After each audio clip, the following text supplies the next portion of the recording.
네, 안녕하세요. 오늘 여러분과 함께 깊이 파고들 주제는 클로스트리디오이데스 디피시의 감염, 네, 흔히 CDI라고 불리는 질환입니다. 저희가 살펴본 의학 문헌들을 바탕으로 이 CDI가 도대체 무엇인지, 또 왜 중요한지, 그리고 어떻게 관리되는지 좀 명확하게 알아보는 시간을 갖겠습니다. 자, 바로 시작해 볼까요? 우선 이 CDI라는 병, 정확히 어떤 건가요? 네, 이 CDI는 기본적으로 우리 장 속에 원래 살고 있는 정상적인 세균들의 균형이 깨졌을 때 발생하는 문제입니다. 주로 항생제를 사용한 뒤에 잘 생기고요. 아, 항생제 사용 후에요? 네, C. difficile이라는 특정 세균의 포자를 섭취하면서 이제 감염이 시작되는데 대표적인 증상이 설사죠. 이게 심해지면 위막성 대장염, PMC라고 부르는 상태까지 갈 수도 있습니다. 포자요? 그게 좀 특별한 건가 보네요. 맞습니다. 이 세균이 포자를 만든다는 게 아주 중요해요. 이 포자들이 생존력이 정말 강해서요. 병원이나 요양시설 같은 환경, 표면 같은 데서 몇 달씩 살아남을 수 있습니다.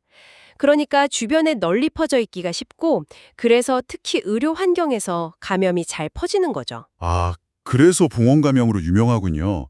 그 생존력 강한 포자가 몸에 들어오면 그 다음엔 어떻게 병을 일으키나요? 과정이 좀 궁금한데요. 네, 일단 포자를 삼키게 되면 이게 위산에서도 살아남아서 소장까지 내려갑니다. 거기서 이제 포자 상태에서 깨어나서 활동하는 세균 형태로 변해요.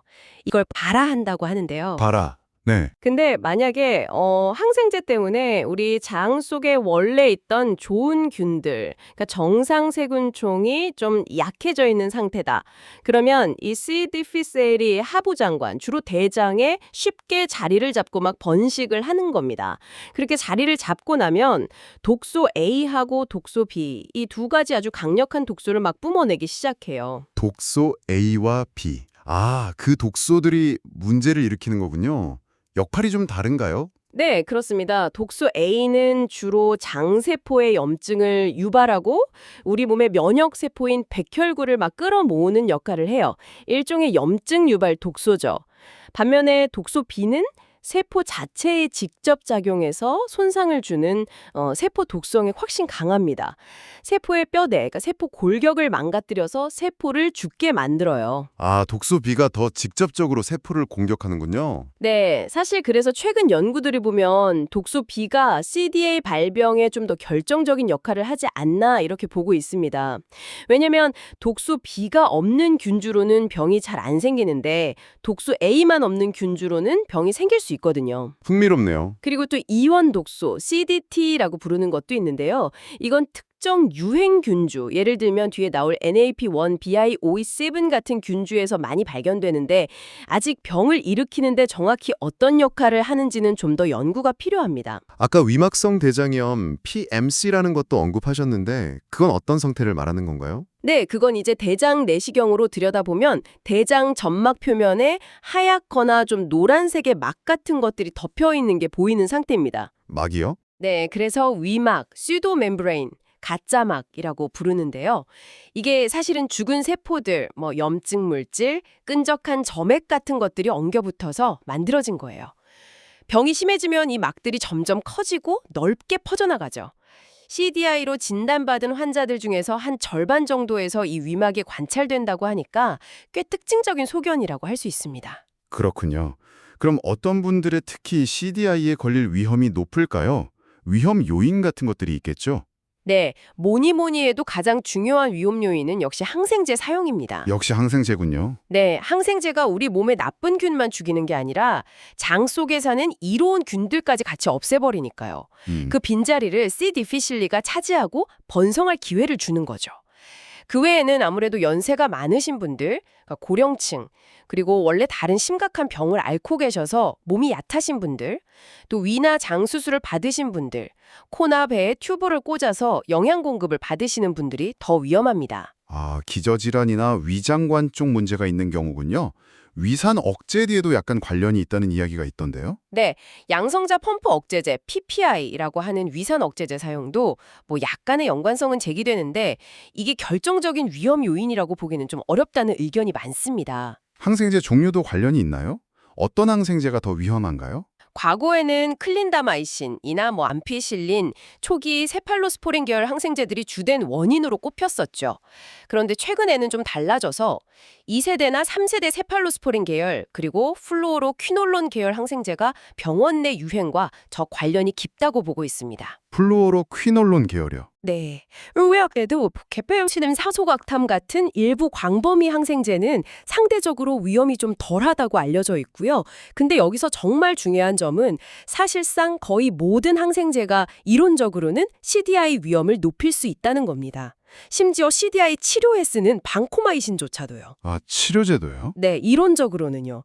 그리고 또 하나 주목할 점은 항생제를 전혀 쓴 적이 없는데도 지역사회에서 CDI에 걸리는 사례들도 보고되고 있다는 겁니다. 아, 정말요. 항생제 없이도 걸릴 수 있군요. 그럼 이게 실제로 얼마나 흔한가요? 미국 통계를 보면 상당히 많던데요. 네, 맞습니다. 미국 같은 경우는 매년 수십만 건이 발생할 정도로 의료기관 내에서 발생하는 감염 중에서는 가장 흔한 원인 중 하나로 꼽힙니다. 다행히 병원 내에서의 발생은 여러 감염 관리 노력 덕분에 조금씩 줄어드는 추세를 보이고 있어요. 한 2011년에서 2017년 사이에 24% 정도 감소했으니까요. 그래도 줄고 있긴 하네요. 네.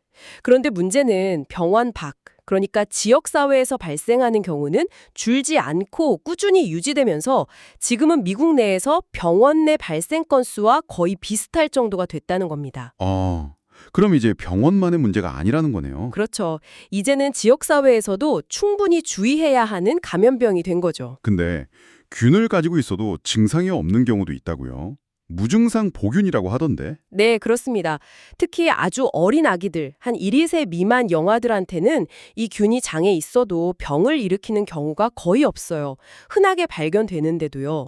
아마도 아기들 장세포에는 이 독소가 달라붙을 수 있는 수용체가 아직 덜 발달해서 그런 게 아닐까 그렇게 추정하고 있습니다. 성인들은 어떤가요? 성인의 경우에는 병원에 오래 입원할수록 보균율이 높아집니다.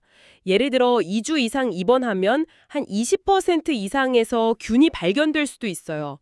반면에 일반 지역사회 성인들은 1-3% 정도로 훨씬 낮고요. 훨씬 낫네요. 근데 더 흥미로운 건요. 이전에 CDI를 앓은 적이 없는 사람이 무증상으로 균을 가지고 있는 경우 오히려 나중에 CDI에 걸릴 위험이 더 낮아질 수도 있다는 연구 결과도 있다는 겁니다. 그건 왜 그런 거죠? 정확한 이유는 아직 모르지만 아마 독소를 만들지 않는 약한 균주가 먼저 자리를 잡아서 나중에 들어오는 독한 균주를 막아주는 효과가 있거나 혹은 자신도 모르는 사이에 그 균에 대한 면역 반응이 생겨서 그럴 수도 있다고 생각하고 있습니다. 신기하네요. 감염 과정을 설명하는 3가지 사건 모델이라는 것도 있던데 이건 뭔가요? 네, CDI가 발생하려면 3가지 중요한 단계 혹은 사건이 필요하다는 개념입니다.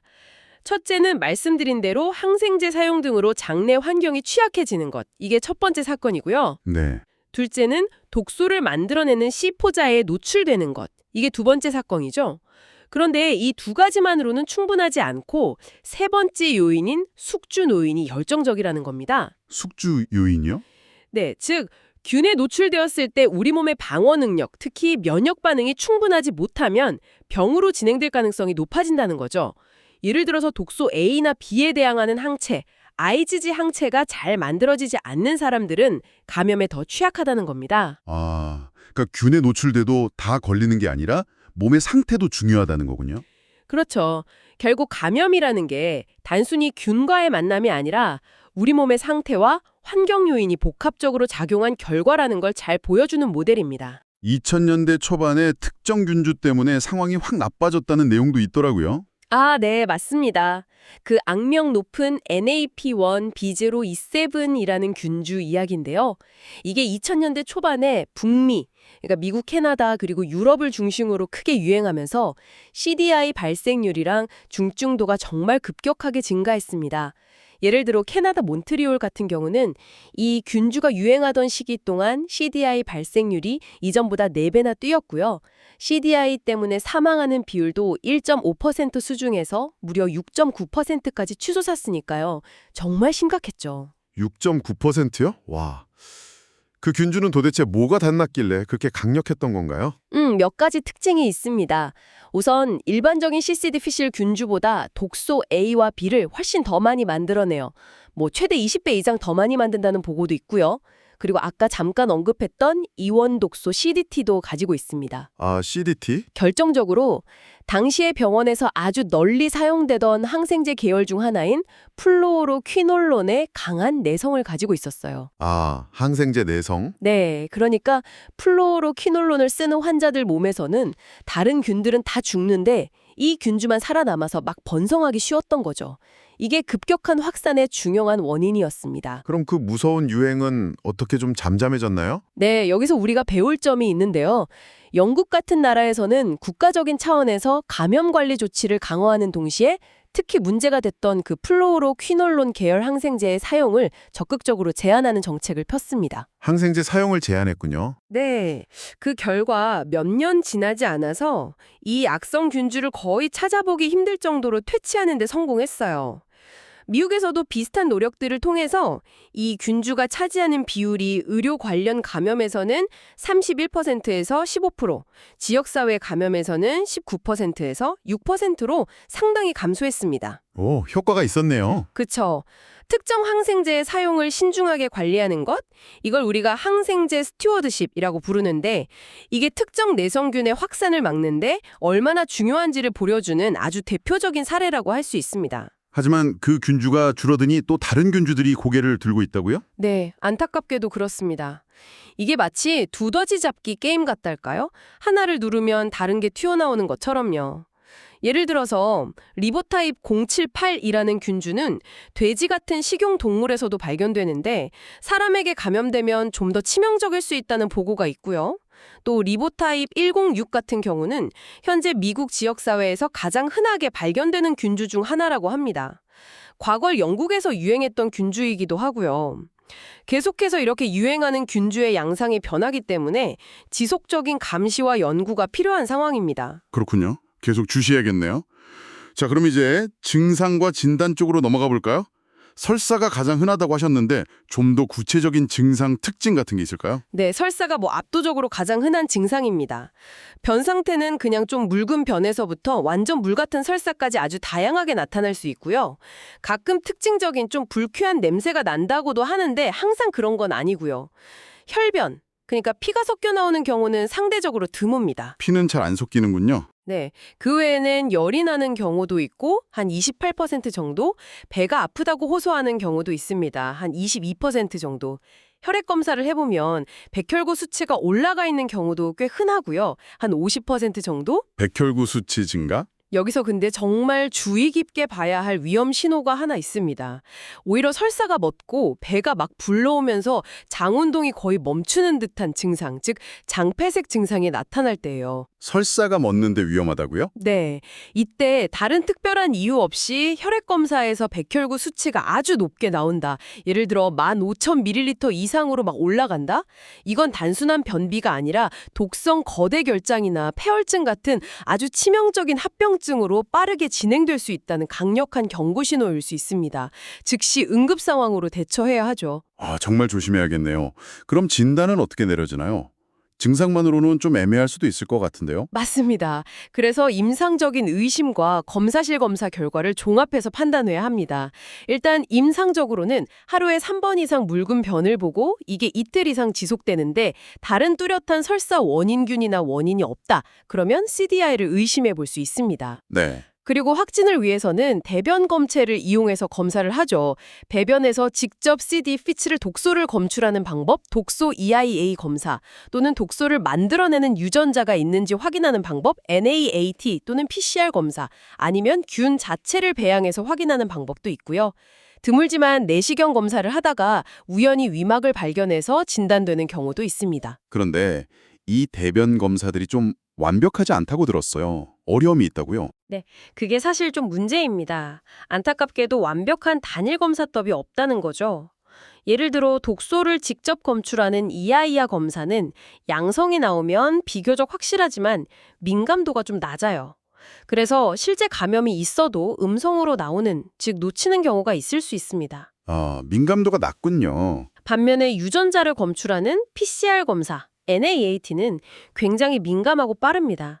균이 조금만 있어도 잘 찾아내죠. 그런데 이게 너무 민감하다 보니까 실제로는 병을 일으키지 않고 그냥 장에 살고만 있는 단순 보균 상태까지도 양성으로 잡아낼 수가 있어요. 아, 그럼 불필요한 치료로 이어질 수도 있겠네요. 과잉 진단. 그렇죠. 과잉 진단의 우려가 있습니다. 그래서 요즘 유럽이나 미국의 진료 지침에서는 이 두 가지 검사의 장단점을 보완하는 방법을 권장하고 있습니다. 보통은 민감도가 높은 검사, 그러니까 NAAT나 아니면 GDH라는 다른 검사를 먼저 시행해서 음성이면 CDI가 아니라고 보고 만약 양성이 나오면 그 다음에 독소 검사, EIA를 추가로 해서 실제로 독소가 존재하는지 확인하는 거죠. 일종의 2단계 검사법입니다. 2단계 검사법, 그렇군요. 하지만 실제로는 좀 결과가 애매해도 그냥 치료를 시작하는 경우도 많다고 하던데요. 현장에서는 어떤가요? 네, 맞습니다. 그게 현실적인 어려움이죠. 예를 들어서 2단계 검사를 했는데 유전자 검사, NAAT는 양성인데 독소 검사, EIA는 음성으로 나왔다. 그럼 이게 진짜 감염인지 단순 보균인지 해석이 좀 모호하잖아요. 네, 애매하네요. 그럴 때 환자의 임상 증상이나 상태가 좀 안 좋다 싶으면 일단 치료를 시작하는 경우가 많습니다. 진단의 정확성도 중요하지만 치료가 늦어져서 환자가 더 나빠지는 걸 막는 것도 중요하니까요. 그 사이에서 균형을 잡는 게 실제 임상 현장의 고민거리입니다. 그리고 증상이 아주 심한 경우에는 검사 결과를 기다리는 동안 일단 경험적으로 치료를 시작하기도 하고요. 아, 그렇군요. 그리고 또 중요한 점 두 가지가 있는데요. 하나는 증상이 없는 사람, 그러니까 무증상 보균자를 괜히 검사할 필요는 없다는 거고요. 연구 목적 외에는요. 또 하나는 치료가 끝난 후에 잘 나았나 보자 하고 다시 대변 검사를 하는 것, 이른바 치료 판정 검사, 테스트 오브 큐어는 권장되지 않는다는 겁니다. 치료 확인 검사는 왜 안 하나요? 왜냐하면 증상이 완전히 좋아진 후에도 상당 기간 동안 대변에서 균이나 독소가 계속 나올 수 있거든요.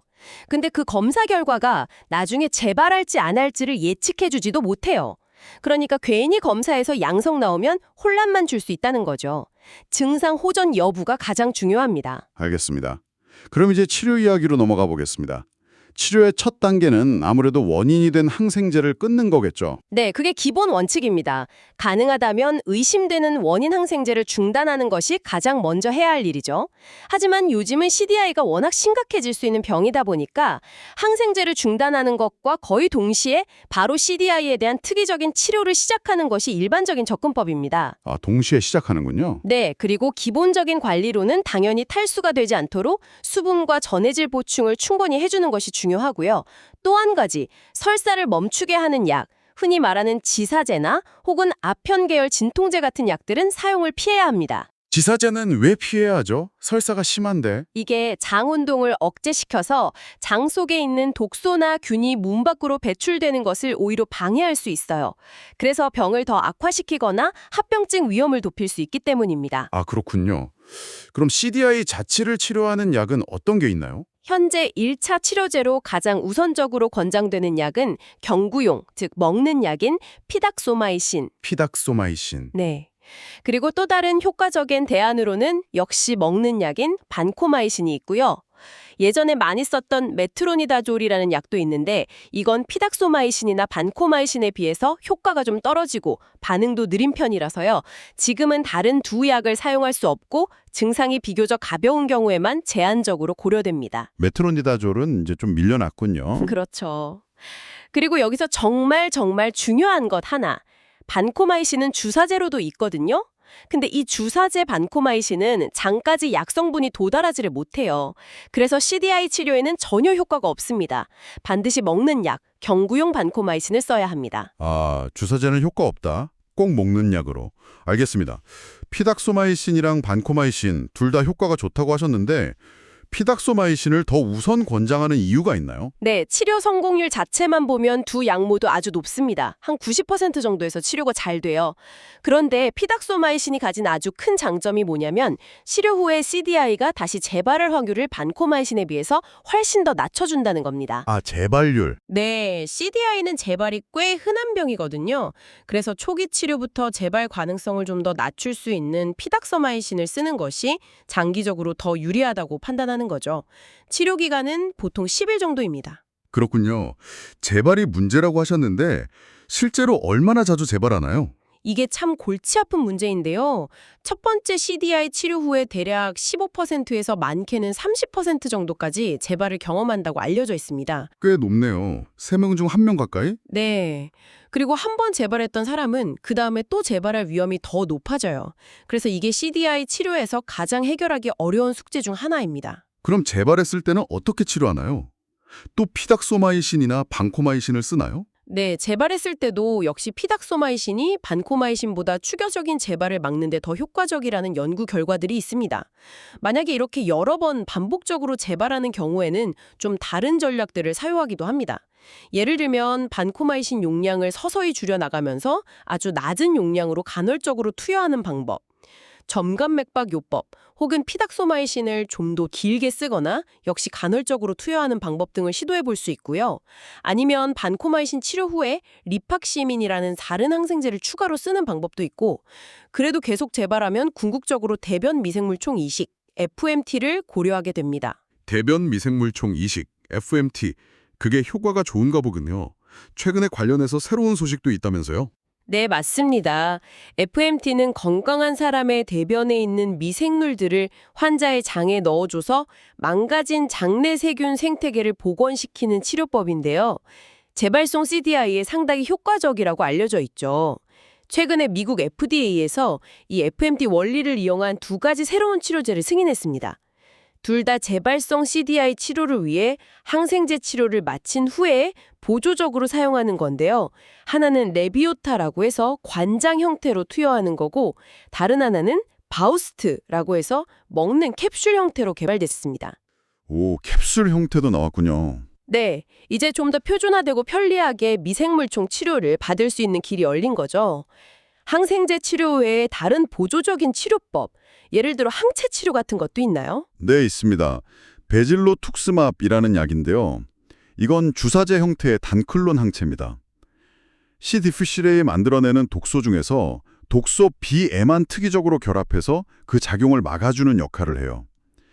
이걸 항생제 치료를 받는 도중에 딱 한 번 정맥 주사로 맞으면 특히 재발 위험이 높은 고위험군 환자들, 예를 들어 65세 이상 고령이거나 면역력이 떨어져 있거나 이번 감염이 아주 심했거나 과거에도 CDI를 앓았던 적이 있는 이런 분들에서 재발 위험을 약 10% 정도 추가로 낮춰주는 효과가 있습니다. 10% 정도, 그래도 의미가 있겠네요. 가장 심각한 형태인 전격성 CDI는 치료가 정말 어렵다고 들었습니다. 이건 어떤 상태고 치료는 어떻게 다른가요? 네, 전격성 CDI는 말 그대로 병의 진행이 매우 빠르고 격렬해서 생명을 위협할 수 있는 아주 위중한 상태를 말합니다. 사망률도 상당히 높고요. 특징적으로 장 마비가 와서 설사는 오히려 별로 없고 대신 배가 심하게 아프고 불러오는 등 장이 터질 것 같은 급성 복증의 양상을 보이는 경우가 많습니다. 아까 말씀드린 것처럼 폐혈증이나 장 천공을 유발하는 독성 거대결장으로 빠르게 진행할 수 있고요. 네, 아까 위험 신호라고 하셨죠? 네, 혈액 검사에서 백혈구 수치가 2만 ml 이상으로 극도로 높거나 CT 촬영에서 장폐색 소견이나 장벽이 아주 두꺼워진 소견 등이 보이면 강하게 의심해야 합니다. 설사가 없을 때는 내시경이나 CT로 진단하기도 하고요. 이런 전격성 CDI는 먹는 약이 장 마비 때문에 장까지 잘 전달되지 않을 가능성이 높아요. 그래서 치료는 훨씬 더 강력하게 들어갑니다. 고용량의 경구 또는 비위관, 콧줄을 통한 반코마이신 투여와 함께 정맥 주사용 메트로니다주를 병용 투여합니다. 경우에 따라서는 직장으로 직접 반코마이신을 관장처럼 넣어주기도 하고요. 정말 할 수 있는 건 다 하는 느낌이네요. 그렇죠. 그런데 이렇게 강력한 내과적 치료에도 환자 상태가 호전되지 않거나 악화되면 결국 생명을 구하기 위해 응급으로 대장 전체 또는 일부를 절제하는 수술, 콜렉토미를 고려해야 할 수도 있습니다. 특히 혈액검사에서 젖산 수치가 5mm몰리터 이상으로 올라가기 전에 수술을 결정하는 것이 예후에 중요하다고 알려져 있습니다. 수술까지 필요한 경우가 있군요. 네, 최근에는 대장을 다 잘라내는 큰 수술 대신에 배에 작은 구멍, 회장루를 만들어서 그쪽으로 관을 넣어 대장을 직접 세척하고 반코마이신 용액을 주입하는 조금 덜 침습적인 수술 방법도 시도되고 있습니다. 예후는 그럼 어떤 편인가요? 치료하면 대부분 잘 회복되나요? 하지만 앞서 계속 말씀드린 것처럼 재발이 흔하다는 것이 가장 큰 문제죠. 사망률 자체는 과거에는 보통 1%에서 3.5% 정도로 보고되었는데 그 NAP1, BI027 같은 고병원성 균주가 유행했을 때는 7% 가까이 치솟기도 했습니다. 아무래도 연세가 많으시거나 다른 심각한 기저질환을 가진 분들은 예후가 더 좋지 않을 수 있습니다. 그렇군요. 재발도 작고 심하면 위험할 수도 있으니 예방이 정말 중요하겠네요. 어떤 방법들이 있을까요? 네, 맞습니다. 예방이 무엇보다 중요하죠. 예방 전략은 크게 두 가지 축으로 나눠볼 수 있습니다. 첫 번째 축은 병원 내에서 균이 사람 간에 혹은 환경을 통해 퍼지는 것을 막는 전파 차단 조치입니다. 전파 차단? 구체적으로 어떤 것들이죠? 의료진들은 CDI 환자나 의심 환자를 돌볼 때 반드시 장갑을 착용하고 가운도 입는 것이 좋습니다. 그리고 체온계나 혈압계, 커프같이 환자에게 사용하는 의료기구는 가능하면 일회용을 쓰거나 환자 전용으로 사용하는 것이 중요하고요. 환경관리도 중요한데 이 시디피실의 포자는 알코올 성분의 손소독제나 일반 소독제로는 잘 죽지 않아요. 아, 알코올로 안 죽는군요. 네. 그래서 병실 환경을 소독할 때는 반드시 염소계 소독제, 우리가 흔히 아는 락스 성분이죠. 이런 포자 사멸 효과가 있는 소독제를 사용해야 합니다. 그리고 의료진의 손위생, 이게 정말 중요한데 알코올 손소독제만으로는 포자를 제거하기 어렵기 때문에 비누와 물을 사용해서 물리적으로 꼼꼼하게 손을 씻는 것이 더 효과적이라고 권장됩니다. 손 씻기가 중요하군요. 그럼 예방의 두 번째 축은 뭔가요? 두 번째 축은 균에 노출되더라도 실제 병으로 발전할 위험 자체를 줄이는 것입니다. 여기서 가장 핵심적인 역할을 하는 것이 바로 항생제 관리, 즉 항생제 스튜어드십입니다. 항생제 관리. 아까 영국 사례에서도 나왔었죠. 네, 불필요한 항생제 사용을 최대한 줄이고 꼭 써야 하는 상황이라면 가능한 한 CDI 발생 위험이 낮은 항생제를 선택하도록 노력하는 것이죠. 특히 과거에 대규모 유행이 원인이 되었던 클린다마이신, 세팔로스포린 계열, 플로우로퀴놀론 계열 항생제의 사용을 신중하게 관리하는 것이 실제 CDI 발생률 감소에 큰 도움이 되었다는 것이 입증되었습니다. 그렇군요. 결국 항생제 사용을 줄이는 게 핵심이네요. 미래에는 좀 더 새로운 예방법도 기대해 볼 수 있을까요? 백신 같은 거요? 네, 여러 가지 방법들이 연구 개발 중에 있습니다. 예를 들면 아까 치료제로 잠깐 언급했던 단클론 항체, 베질로톡수맙을 아예 예방 목적으로 사용하는 연구도 진행 중이고요. 또 우리 장 속에 유익한 균을 미리 정착시켜서 나중에 C. difficile을 포자가 들어와도 자리를 잡지 못하게 막는 그런 개념의 생균제제 바이오 세라퓨틱스 개발도 활발히 이루어지고 있습니다. 그리고 궁극적으로는 백신 개발이 가장 이상적이겠죠? 독소에 대한 항체를 미리 만들어주는 백신이 있다면 감염을 효과적으로 예방할 수 있을 텐데요. 안타깝게도 아직까지는 여러 시도에도 불구하고 성공적인 백신 개발에는 이르지 못한 상태입니다. 좀 더 시간이 필요할 것 같습니다. 백신은 아직이군요. 자, 오늘 저희가 살펴본 내용들을 한번 간단히 정리해 볼까요? CDI는 주로 항생제 사용 후에 장내 세균 균형이 무너지면서 발생하는 감염병으로 병원뿐만 아니라 이제 지역사회에서도 중요한 문제가 되고 있다는 점, 그리고 생존력이 아주 강한 포자를 통해 전파되고 이 균이 분비하는 독소 때문에 설사나 심각한 대장염이 생길 수 있다는 것. 진단이 생각보다 까다롭고 특히 재발이 잦아서 치료에 어려움이 있다는 점도 짚어봤습니다. 치료법으로는 피닥소마이신이나 반코마이신 같은 특종 항생제가 중요하고 재발을 막기 위해 FMT나 단클론 항체와 같은 새로운 접근법들도 활용되고 있다는 소식도 있었고요. 무엇보다 예방을 위해서는 철저한 손위생과 환경관리, 그리고 가장 중요한 현명하고 신중한 항생제 사용이 필수적이라는 것을 확인했습니다. 자, 오늘 이렇게 쭉 이야기를 나눠봤는데 여기서 우리가 좀 더 생각해 볼 만한 핵심적인 메시지는 뭘까요? 네, 오늘 우리가 다룬 내용들을 쭉 살펴보면서 아마 청취자 여러분들도 느끼셨겠지만 결국 이 CDI라는 질병은 항생제 사용과 우리 몸속 미생물 생태계, 즉 마이크로바이옴의 건강 상태가 얼마나 밀접하게 연결되어 있는지를 아주 극명하게 보여주는 사례라고 생각합니다. 항생제를 사용해서 당장의 감염은 치료할 수 있지만 그로 인해 우리 몸의 방어막 역할을 하던 장내 미생물들이 파괴되면서 오히려 CDI 같은 또 다른 감염에 취약해질 수 있다는 것. 이건 항생제 관리의 중요성이 단순히 내성균 문제에만 국한되는 것이 아님을 시사하죠. 우리 몸의 미생물 균형을 건강하게 유지하는 것이 감염병 예방 전반에 걸쳐 얼마나 중요한가, 이걸 다시 한번 생각하게 합니다. 앞으로 이 마이크로바이옴에 대한 이해가 더 깊어지면 어쩌면 미래에는 감염병을 예방하고 치료하는 방식 자체가 지금과는 완전히 달라질 수도 있지 않을까요? 예를 들어 항생제 대신 미생물을 이용한 치료가 더 보편화된다거나 하는 식으로요. 바로 이 지점에서 우리가 앞으로 더 주목하고 탐구해야 할 부분이 많다고 생각합니다. 한번 같이 고민해 보시면 좋겠습니다. 네, 정말 중요한 질문을 던져주셨네요. 미생물과의 공존, 그리고 균형의 중요성. 오늘 이 CDI라는 질병을 통해 많은 것을 배울 수 있었습니다. 함께 이야기 나눌 수 있어서 아주 유익한 시간이었습니다. 청취해주신 여러분 감사합니다.